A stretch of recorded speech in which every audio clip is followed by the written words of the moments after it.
Hello friends, कैसे हैं आप लोग। मेरा नाम है गौरव, आप देख रहे हैं टर्बो जी।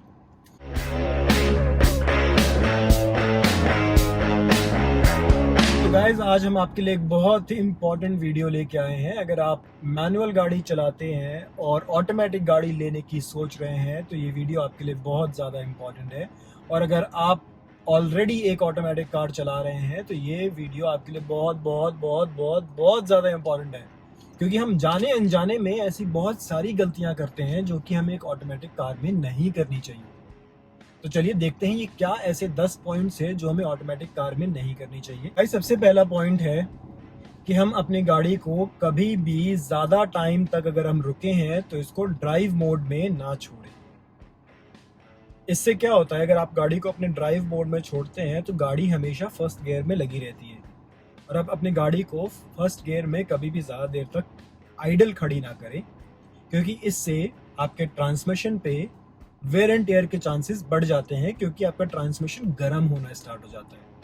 तो ये सबसे बड़ा रीज़न है कि क्यों आप अपनी गाड़ी को ड्राइव मोड में ना छोड़ें। और इसका एग्जांपल आपको देता हूँ, जैसे कि आप किसी ट्रैफिक लाइट पे खड़े हैं और आपका ट्रैफिक लाइट का टाइम 2 मिनट या उससे ज़्यादा है और आपको लगता है कि टाइम लगने वाला है, मुझे मैं ज़्यादा टाइम तक एक ही जगह पे खड़े रहूँगा, तो कृपया अपनी गाड़ी को आप पार्क मोड में लगा के हैंड ब्रेक लगा दें, सो दैट आपकी गाड़ी, इंजन, ट्रांसमिशन सब कुछ एक रिलैक्स मोड में रहेगा। तो ये बहुत ही एक इम्पॉर्टेंट पॉइंट है गाइज। दूसरा पॉइंट भी बहुत इम्पॉर्टेंट पॉइंट है। इस पॉइंट में हम ये डिस्कस करेंगे क्यों हमें अपनी गाड़ी को न्यूट्रल पे नहीं लगाना चाहिए जब भी हम अपनी गाड़ी को किसी ट्रैफिक लाइट पे रोकते हैं। अब इसको हम मैनुअल से कंपेयर करते हैं। हम मैनुअल में जब भी ट्रैफिक लाइट पे रोकते हैं तो हम अपने क्लच को प्रेस करते हैं, न्यूट्रल पे डालते हैं गाड़ी को, क्लच को रिलीज कर देते हैं, क्योंकि जब भी गाड़ी न्यूट्रल पे होती है तो हमें क्लच की ज़रूरत नहीं होती है। बट मैनुअल में क्या होता है ना, कि मैनुअल में आपकी गाड़ी में गियर बॉक्स के साथ एक कंप्यूटर फिट होता है। तो जब भी आप अपने गाड़ी में फर्स्ट गियर पे होते हैं, स्लो कर देते हैं और ट्रैफिक सिग्नल के पास आप ब्रेक लगाते हैं, तो जब आप ब्रेक लगाते हैं तो गाड़ी में जो क्लच होता है वो क्लच अपने आप ही डिसएंगेज हो जाता है। तो उसके ऊपर कोई असर नहीं पड़ता है, वो हीट अप नहीं होता है, क्योंकि कंप्यूटर इतना स्मार्ट है कि वो ऑटोमेटिक ही उसको डिसकनेक्ट कर देता है क्लच को। तो आपको न्यूट्रल पे लगाने की ज़रूरत ही नहीं है, आप ड्राइव मोड पे ही आप गाड़ी को रोक सकते हैं। लेकिन जैसा कि आपको मैंने पहले बताया था कि ड्राइव मोड पे ज़्यादा देर नहीं रोकना है, इससे आपके गियर बॉक्स पे हीटिंग स्टार्ट हो जाती है। तो उसको आप अपने पार्किंग मोड पे लगाएं और हैंड ब्रेक खींच दें। चलिए, तो तीसरी पॉइंट के बारे में बात करते हैं। तीसरा पॉइंट ये है कि जब भी आपकी गाड़ी कहीं इंक्लाइन पे हो तो इंक्लाइन पे आपको अपने गाड़ी से ब्रेक रिलीज नहीं करना है। आप जो भी अपने पैर में ब्रेक लगाते हैं उसको आपको रिलीज नहीं करना है। इसका सबसे बड़ा रीज़न ये है कि अगर आप गाड़ी को इंक्लाइन पे ब्रेक रिलीज करते हैं मैनुअल कार में तो वो पीछे आ सकती है, लेकिन ऑटोमेटिक में गाड़ी कभी भी पीछे नहीं आती है। ऑटोमेटिक कार्स इंक्लाइन पे हमेशा आपको होल्ड करेंगी, जो कि नए टॉर्क कन्वर्टर या फिर डीएसजी गियर बॉक्स हो गए, जो कि डुअल क्लच गियर बॉक्स होते हैं, वो इतना टॉर्क प्रोड्यूस कर देते हैं कि गाड़ी आपकी पीछे आ ही नहीं पाती है, वो उसको वहीं होल्ड कर लेते हैं। लेकिन इस केस में क्या होता है कि सारा का सारा प्रेशर आपका गियर बॉक्स लेता है और इतनी भारी गाड़ी को पीछे जाने से रोकता है आपका गियर बॉक्स, जिसका एक सबसे बड़ा प्रॉब्लम ये होता है कि वो गाड़ी में हीटिंग स्टार्ट हो जाती है, उसके गियर बॉक्स में हीटिंग स्टार्ट हो जाती है। तो आप कंट्रोल अपने पास रखें गाड़ी का, ब्रेक को दबाएं, सो दैट गियर बॉक्स को मेहनत ना करनी पड़े। तो गाइस, चौथा पॉइंट ये है कि जब भी हम ट्रैफिक सिचुएशन में होते हैं तो हम गाड़ी को ब्रेक पे चलाते हैं, क्योंकि हम बहुत ही कम डिस्टेंस रखते हैं दो गाड़ियों के बीच में, जिसे हम बम्पर टू बम्पर ट्रैफिक भी बोलते हैं। तो आप उस कंडीशन में क्या करते हैं कि आप अपनी गाड़ी को हाफ ब्रेक पे चलाते हैं। It is also known as inching forward. एक एक इंच आप आगे बढ़ते हैं अपनी गाड़ी को ब्रेक्स पे कंट्रोल करते हुए, जो कि एक बहुत ही गलत चीज़ है, क्योंकि आपको पता है कि इसमें क्लच नहीं होता है। तो क्लच हमारा कंप्यूटर कंट्रोल करता है जो गाड़ी में लगा होता है। तो आपकी गाड़ी जो इंचिंग फॉरवर्ड हो रही है वो फर्स्ट गियर में होती है, और फर्स्ट गियर लगना भी तो ज़रूरी है उसके लिए। लेकिन आप जब भी आप गाड़ी के ब्रेक को प्रेस करके रखते हैं तो वो क्लच एंगेज नहीं हो पाता है प्रॉपरली। फर्स्ट गियर में क्लच एंगेज होता ही नहीं है, क्योंकि हम बार बार ब्रेक दबाते हैं तो गाड़ी ये सोचती है कि हम रुकने वाले हैं, तो क्लच को छोड़ देती है। तो इसीलिए it is not a good practice कि आप अपनी गाड़ी को हाफ ब्रेक पे या फिर ब्रेक को दबाते हुए छोड़ते फिर दबाते हुए ऐसे गाड़ी को चलाएं। इससे ज़्यादा अच्छी प्रैक्टिस क्या होगी कि आप अपनी आगे वाली गाड़ी को थोड़ा आगे जाने दें, थोड़ा डिस्टेंस क्रिएट हो जाए तो आप अपने ब्रेक को पूरा रिलीज कर दें, सो दैट आपकी कार ऑटोमेटिकली आगे मूव करना स्टार्ट कर दे। और जैसे ही आपको लगे आप उस गाड़ी के पास पहुंचने वाले हैं तो अपने ब्रेक को दबाना स्टार्ट करें। तो इससे क्या होगा, आपका फर्स्ट गियर भी प्रॉपरली लगेगा और गाड़ी कंफ्यूज भी नहीं होगी, क्योंकि उसमें जो कंप्यूटर लगा है उसको कंफ्यूजन क्रिएट ही नहीं होगी, क्योंकि आप ब्रेक मार ही नहीं रहे हो तो कंफ्यूज क्यों होगा। तो एक बहुत ही इंपॉर्टेंट पॉइंट है ये, क्योंकि हम डेली बेसिस पे इस चीज़ को करते हैं, इससे वेयर एंड टेयर गाड़ी में बढ़ना स्टार्ट हो जाता है। मैं ये नहीं बोल रहा हूँ कि वेयर एंड टेयर एकदम से गाड़ी में स्टार्ट हो जाता है, क्योंकि ये गाड़ियाँ जो हैं, ये इनके जो गेयर बॉक्स हैं, क्लचेस जो इसमें लगे हुए हैं, ये बहुत ही रिगरसली टेस्ट किए जाते हैं, बहुत ही कंडीशंस में टेस्ट होते हैं। तो इसका ये मतलब नहीं है कि आपने गाड़ी चलाई और 1 महीने में आपका क्लच फूक गया या फिर गियर बॉक्स में प्रॉब्लम आ गई, ब्रेकिंग में प्रॉब्लम आ गई, इंजन में प्रॉब्लम आ गई। मैं ऐसा बिल्कुल नहीं बोल रहा हूँ, लेकिन ये आपके लॉन्ग टर्म के लिए, अगर आपको गाड़ी 5 साल 10 साल अच्छे से चलानी है, बिना किसी प्रॉब्लम के साथ बिना किसी गियर बॉक्स के प्रॉब्लम के साथ चलानी है, तो आपको इन चीज़ों का ध्यान रखना बहुत ही ज़रूरी है। तो चलिए आगे बढ़ते हैं अपने 5वें पॉइंट पे। अब आपको पता है कि गाड़ियों में जो ऑटोमेटिक कार्स आ रही है उनमें बहुत सारों में पैडल शिफ्टर्स होते हैं और बहुत सारी गाड़ियों में ट्रिप्टॉनिक भी होता है। तो ट्रिप्टॉनिक में क्या होता है कि आप गाड़ी को मैनुअली कंट्रोल कर सकते हैं। आप अपनी गाड़ी के गियर्स जो है वो मैनुअली अप एंड डाउन कर सकते हैं। लेकिन ये प्रैक्टिस आपको लानी होगी कि अगर आप गाड़ी को एक्सेलरेट कर रहे हैं तो एक्सेलरेशन पैडल दबाने के साथ साथ डाउन शिफ्ट ना करें, और अगर आप ब्रेक दबा रहे हैं तो उसके साथ अप शिफ्ट ना करें। क्योंकि आपने नोटिस किया होगा, जो लोग ऑटोमेटिक कार्स चला रहे हैं उन्होंने नोटिस किया होगा, कभी भी जो गियर बॉक्स है, अगर आप वो एक्सीलरेटर पैडल को दबाते हैं तो वो हमेशा अप शिफ्ट ही करता है, वो डाउन शिफ्ट तभी करता है जब आप ब्रेक पैडल को दबाते हैं। तो ये बहुत ही कोलैबोरेशन में चलाना होता है कि अप शिफ्ट के साथ एक्सेलरेशन, डाउन शिफ्ट के साथ ब्रेकिंग। तो इस चीज़ का खासकर ध्यान रखें। आप अगर इस चीज़ का ध्यान नहीं रखेंगे तो अगेन वेयर एंड टेयर बढ़ने के चांसेस ऑटोमेटिक कार में ज़्यादा होते हैं। तो चलिए अब 7th पॉइंट पे आते हैं। अगर आप गाड़ी को लॉन्च कर रहे हैं, आपने बहुत सारी वीडियोस में देखा होगा लॉन्च कंट्रोल करते हैं, तो आप कभी भी गाड़ी को लॉन्च करें तो आप ब्रेक और एक्सीलरेटर को एक साथ दबाते हैं, और जैसे ही गाड़ी एक आरपीएम पे पहुंच जाती है तो आरपीएम पे पहुंचते ही आपको गाड़ी का ब्रेक रिलीज करना होता है, ताकि गाड़ी वो टॉर्क एक साथ प्रोड्यूस करे और हाईएस्ट टॉर्क पे आपकी गाड़ी रिलीज हो। लेकिन कुछ लोग क्या करते हैं कि उसको दबा के रखते हैं बहुत देर तक। आप अगर एक्सीलरेटर और ब्रेक को साथ में दबा के रखेंगे तो इससे आपकी गाड़ी पे प्रॉब्लम आनी स्टार्ट हो जाती है। इंजन को समझ नहीं आता है कि वो ब्रेक मारे या आगे बढ़े। तो अगर आप लोग ऐसा कुछ भी करते हैं तो प्लीज़ एक आरपीएम पे जब भी गाड़ी पहुंच जाती है तो अपने ब्रेक को रिलीज़ कर दें।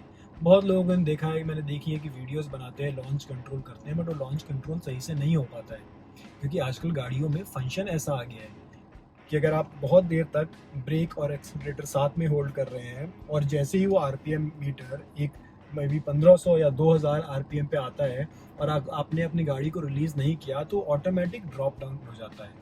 गाइस 7th इम्पॉर्टेंट पॉइंट आपके लिए है कि आप कभी भी अपनी गाड़ी को अगर आप पार्किंग में रखते हैं, जैसे कि लगाइए आप अपने घर पहुंचे शाम को और घर पहुंचने के बाद अपनी गाड़ी को पार्क किया, अपने पार्किंग में मोड में गाड़ी को डाल दिया और आप अपनी गाड़ी का हैंड ब्रेक खींचना भूल गए, तो ये आप अपनी गाड़ी को डिसरिस्पेक्ट कर रहे हैं। आप अपनी गाड़ी का जितना ध्यान रखेंगे गाड़ी आपका उतना ही ध्यान रखेगी। रीज़न इसका बताता हूँ क्या होता है कि अगर आप गाड़ी का हैंड ब्रेक नहीं दबाएंगे तो क्या प्रॉब्लम हो सकती है। जैसे कि आपने रोड पे गाड़ी खड़ी की, आपके पास गराज नहीं है, आपने रोड पे गाड़ी खड़ी की, आपकी गाड़ी के आगे पीछे भी गाड़ियाँ खड़ी हो रही हैं, या फिर बाहर कहीं आपने रोड पे गाड़ियाँ खड़ी की हैं, तो आप अपनी गाड़ी को जब पार्किंग में लगा के छोड़ देते हैं, हैंड ब्रेक नहीं लगाते हैं, तो हो सकता है कि आगे या पीछे वाली गाड़ी कोई आपकी गाड़ी को आगे ठोक दे, और जब गाड़ी ठुकती है तो आगे पीछे मूव करने की कोशिश करेगी, और पार्किंग मोड में अगर आगे पीछे मूव करने की कोशिश करती है तो पार्किंग का जो लॉक है वो टूटने के चांसेस ज़्यादा होते हैं गियर बॉक्स में। इसको पार्किंग पॉल भी कहते हैं। ये इसकी आप एक पिक्चर में अटैच कर देता हूँ, आप देख लीजिए। तो ये डिवाइस आपकी गाड़ी को पार्किंग मोड पे लॉक कर देता है। ताकि आपकी गाड़ी आगे पीछे ना मूव करे। लेकिन उसके लिए आपको हैंड ब्रेक खींचना बहुत ज़रूरी है, सो दैट पार्किंग बॉल पे असर ना पड़े। तो ये एक बहुत ही इंपॉर्टेंट चीज़ है, कभी भी अगर आप ऑटोमेटिक गाड़ी खरीद रहे हैं तो इस चीज़ का खासकर ध्यान रखें। तो चलिए दोस्तों, अगले पॉइंट पे चलते हैं, 8वां पॉइंट। अब आपने बहुत देखा होगा कि बहुत लोग बाइक्स चलाते हैं, गाड़ी चलाते हैं, तो पहाड़ों से उतरते हुए डाउनहिल जब भी गाड़ी चलती है तो गाड़ी को न्यूट्रल मोड पे कर देते हैं फ्यूल बचाने के लिए। उससे फ्यूल ज़रूर बचता है गाड़ियों का, लेकिन ऑटोमेटिक कार में आप ये गलती बिल्कुल भी ना करें, क्योंकि आपकी गाड़ी जब भी न्यूट्रल मोड पे इंजन रन करता है तो इंजन ब्रेकिंग अप्लाई कभी भी नहीं होती है जब भी आपको उस ब्रेक की ज़रूरत पड़े। तो आपकी गाड़ी से आपका कंट्रोल बहुत हद तक कम हो जाता है, और आप ये बिल्कुल भी नहीं चाहेंगे कि डाउनहिल जाते हुए आपकी गाड़ी पे कंट्रोल ना रहे। तो आप बिल्कुल भी ऐसे काम ना करें। आप अपने ड्राइव मोड पे फर्स्ट गियर, सेकंड गियर पे जो भी गाड़ी ऑटोमेटिक सेलेक्ट कर रही है उसी पे नीचे जाएं, सो दैट गाड़ी को पता होता है कि कब उसको इंजन ब्रेकिंग अप्लाई करनी है। अगर आप ब्रेक नहीं मार रहे हैं तो उसको पता है कि कब उसको इंजन ब्रेकिंग अप्लाई करनी है। तो इससे क्या होता है ना कि आपकी गाड़ी पे कंट्रोल बना रहता है, आपकी गाड़ी स्टेबल रहती है, और ये आपकी जान से ज़्यादा इम्पॉर्टेंट नहीं है वो फ्यूल जो आपकी गाड़ी में है। तो कृपया अपनी जान को पहले बचाएं, फ्यूल बाद में बचाएं। तो गाइज 9th पॉइंट पे चलते हैं। 9th पॉइंट भी बहुत एक इम्पॉर्टेंट पॉइंट है, जो कि हम गलतियाँ कभी कभी कर देते हैं, हमें आइडिया नहीं होता है उस चीज़ का। ये अनजाने में ये गलतियाँ होती है, जानबूझ के तो मैं नहीं बोलूँगा कोई करता है, जल्दीबाजी में हम ये गलती कर देते हैं कि अगर हम गाड़ी चला रहे हैं और गाड़ी चलाते चलाते एकदम से हमने गाड़ी रोकी भी नहीं है और हमने गाड़ी को रिवर्स में लगा दिया स्टंट मारने के लिए, या फिर कुछ भी ऐसी जल्दबाजी है कि हमें इतनी जल्दी है कि हमने गाड़ी को बिना रोके ही रिवर्स पे कर दिया। आजकल बहुत सारी गाड़ियां ऐसी आ गई हैं जिनमें ये फीचर है कि आप अगर बिल्कुल ब्रेक नहीं मारेंगे, जब तक आपकी गाड़ी पूरी रुक नहीं जाएगी तब तक आप उसका गियर चेंज कर ही नहीं सकते। आप ना रिवर्स में डाल सकते हैं ना पार्किंग में डाल सकते हैं।